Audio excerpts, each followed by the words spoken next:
Il savait qu'Éric Masson était policier au moment où il l'a abattu. En tout cas, c'est ce qu'ont retenu les jurés. Elias Akoudad, l'homme qui a tué le brigadier en 2021 sur un point de deal en plein centre d'Avignon, a été condamné hier à 30 ans de réclusion criminelle. Une peine assortie d'une période de sûreté de 20 ans prononcée devant une salle bondée de policiers. Le correspondant d'Europe 1, Stéphane Burgat, était à la cour d'assises du Vaucluse. Après 6 heures de délibéré, le verdict est accueilli dans un grand silence dans cette salle remplie de policiers en civil et en uniforme. À la sortie, le père d'Éric Masson, très digne, est le premier à s'exprimer. La condamnation nous semble juste, et voilà. Et quoi qu'il en soit d'aujourd'hui, je reste un père qui a perdu son fils et quelle que soit la condamnation, il ne reviendra jamais. C'est comme ça. Donc on reste avec notre tristesse. Effectivement, il n'y a pas de gagnant, il n'y a que des perdants, c'est tout. Elias Akoudad, vêtu de noir, qui avait présenté ses excuses ce matin à la famille, reste figé dans le box. Il échange quelques mots avec ses conseils, puis baisse la tête.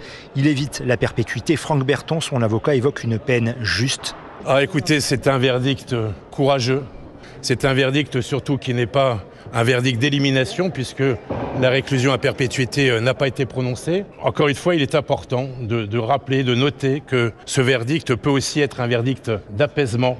En effet, tout le monde craignait ici un verdict qui puisse ouvrir la voie pour un camp comme pour l'autre à un appel. Ce verdict semble taillé, en tout cas pour l'éviter.